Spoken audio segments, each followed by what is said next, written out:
Salut à tous, c'est Skadi, bienvenue sur ma chaîne. Alors, l'heure est grave. Je vais m'adresser à nos frères marocains.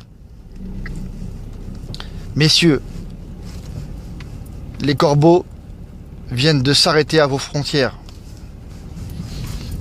De grâce, ne vous faites pas avoir comme le peuple égyptien et le peuple tunisien, mais aussi le peuple libyen.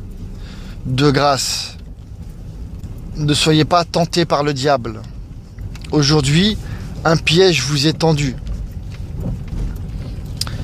J'en avais déjà fait mention dans une vidéo qui a à peu près 2 semaines. Je disais que cette élite apatride va tout faire pour déstabiliser et l'Algérie et le Maroc, ces deux peuples frères. Ils ont plusieurs stratégies.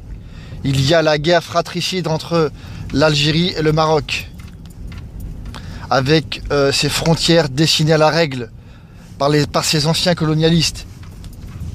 Hein, ils soufflent sur les braises, c'est très facile. Il y a aussi la possibilité d'une déstabilisation intérieure, à l'image de ce qui a pu se passer en Libye, en Tunisie et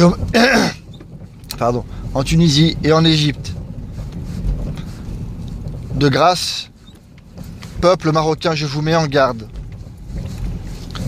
Il n'y a rien de bon à se soulever aujourd'hui contre Mohamed VI. Parce que aujourd'hui, vous allez servir de chair à canon. Si aujourd'hui vous vous soulevez contre Mohamed VI, et Dieu sait qu'il y a des choses à critiquer à l'égard de Mohamed VI, mais aujourd'hui, à défaut de changer ce qui doit être changé au Maroc, vous allez servir cette élite apatride qui a un agenda. J'avais prévenu dès le début en Libye, j'avais prévenu dès le début en Tunisie et j'avais prévenu dès le début en Égypte. Je n'ai pas hésité à faire une vidéo dénonçant les faiseurs de guerre qui désirent séparer, régionaliser l'Algérie en voulant séparer les Kabyles d'un côté et les non-Kabyles de l'autre en Algérie. En propageant la diatribe de mouvements indépendantistes dont je ne citerai même pas leur nom tellement ils sont médiocres. Et aujourd'hui, chers frères marocains, aujourd'hui, cette élite apatride dont beaucoup se moquent de nous quand on en fait mention, mais toute l'actualité donne raison à nos analyses. Simplement, certains sont aveugles. Aujourd'hui, frères marocains, certes, cet homme qu'on a retrouvé, ce pêcheur qu'on a retrouvé mort dans un broyeur, est extrêmement grave et déplorable.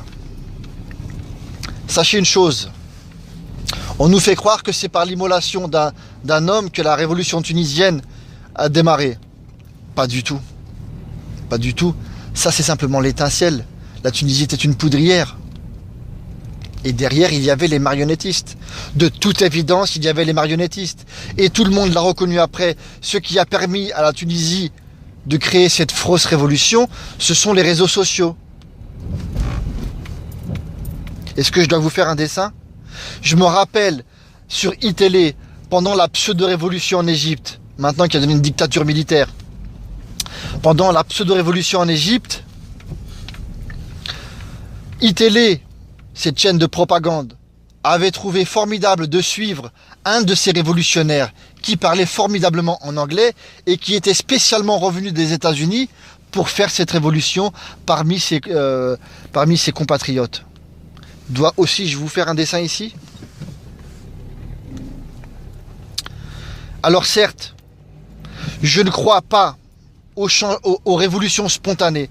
Toutes les révolutions de l'histoire de l'humanité, en tout cas la plupart des révolutions de l'histoire de l'humanité, ont eu une aide extérieure, voire des marionnettistes extérieurs au pays, par des financements, par des réseaux, etc. Alors aujourd'hui, c'est peut-être autour du Maroc. Aujourd'hui, la plupart des pays arabes sont tentés par un rapprochement avec la diplomatie russe et avec Vladimir Poutine et le régime de Vladimir Poutine. Alors aujourd'hui, peut-être qu'ils ont décidé, par l'instrumentalisation de cette malheureuse mort, de ce malheureux mort, pardon, malheureux décès. Peut-être que par cet événement tragique, ils vont peut-être tenter d'instrumentaliser vos aspirations afin de parvenir à ce qu'ils veulent. Et je vous rappelle, le jour où la France, où les Français ont décapité leur roi, c'est à ce moment-là que la France a perdu une partie de son identité. Et depuis qu'ils ont décapité Louis XVI, la France n'a cessé de chuter. Alors, certes, je ne crois pas aux révolutions, mais aux évolutions des peuples. Si vous voulez que le système change, c'est par le peuple qu'il changera.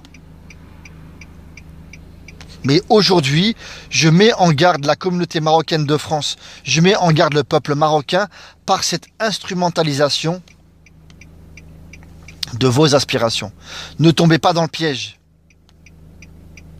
Ne tombez pas dans ce piège.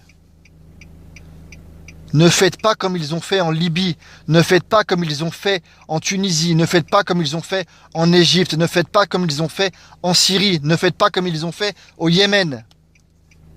Ils font pareil partout. De grâce, ne tombez pas dans le piège. Voilà, je vous remercie.